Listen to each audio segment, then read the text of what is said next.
கர்த்தர் நல்லவர். ஆமென்.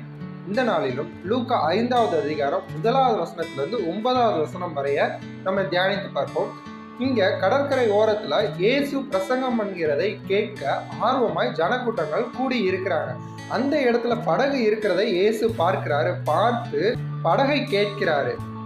அது யாரோட படகுன்னு சொல்லி இருக்கிறா, சீமோன் பேதுருவின் படகாய் இருக்கிறது அப்படின்னு சொல்லி.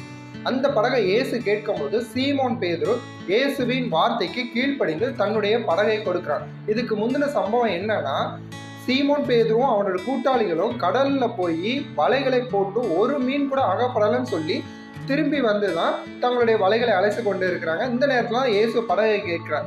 இப்ப பேதுரு படகை கொடுக்கிறார், இயேசு பிரசங்கம் பண்ணுகிறார். இதை கேட்கிறாங்க.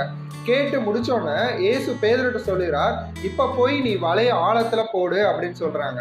அதுக்கு பேதுரு சொல்றார், நாங்க ராம் முழுதும் பிரயாசப்பட்டு ஒண்ணுமே கிடைக்கல, இப்ப நீங்க சொல்றீங்க அந்த வார்த்தைக்கு கீழ்ப்படிந்து நான் போய் வலையை போடுறேன் அப்படின்னு சொல்லி போய் போடுறாரு. திரளான மீன்கள், வலைகள் கிளியத்தக்க மீன்கள் பேதுருக்கு கிடைக்கிறது. இதுல 3 விஷயம் நான் சொல்றேன். தேவனுடைய வசனத்தை கேட்கறதுக்கு நீங்க ஆர்வமா இருக்கணும், வார்த்தைக்கு கீழ்ப்படியணும், 3வது காரியம் கொடுக்கணும். இந்த 3 காரியங்கள் இருந்தது அப்படின்னா நீங்க நிறைவா ஆசீர்வதிக்கப்படுவீங்க. சற்று நேரத்துக்கு முன்பு வரை பேதுருவோட படகு நிரம்பல, ஒரு மீனுமே அகப்படல. ஆனா இந்த 3 காரியங்களுக்கு அப்புறம் பேதுருடைய வலைகள் கிளியுது. ஒரே கடல்லாம் முதல்ல வெறுமை, 2வது பார்த்தோம்னா நிறைவு உண்டாகுது. நம்ம வாழ்ற இந்த பூமியிலும் நிறைய வளங்கள் இருக்கதாங்க செய்யுது. நம்மளுக்கு தேவையானது எல்லாமே இந்த பூமியிலிருந்தே நம்ம பெற்றுக்கொள்ளும்படியாக தான் தேவனானவர் இந்த பூமியை வடிவமைத்திருக்கிறார். அப்படி இருந்தும் நம்ம ஏழ்மையில இருக்கோமா, வறுமையில இருக்கோமா, கஷ்டமா இருக்கிறோமா, இந்த 3 காரியங்களை நீங்க ஃபாலோ பண்ணுங்க.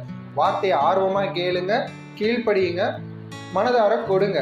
இந்த 3 காரியங்கள் உங்க வாழ்க்கையில இருக்கும் பொழுது இந்த பூமியிலிருந்து உங்களுக்கு நிறைவு இல்லாம இருந்துச்சுல, இதற்கப்புறம் உங்க வாழ்க்கையில் நிரம்பி வழியும் புரண்டு ஓடும். உங்கள் வாழ்க்கையும் பேதுரு படகு நிரம்பியது போலவே ஆசீர்வாதமாய் நீங்க இருக்கும்படியாக கர்த்தர் உங்களை ஆசீர்வதிப்பார்.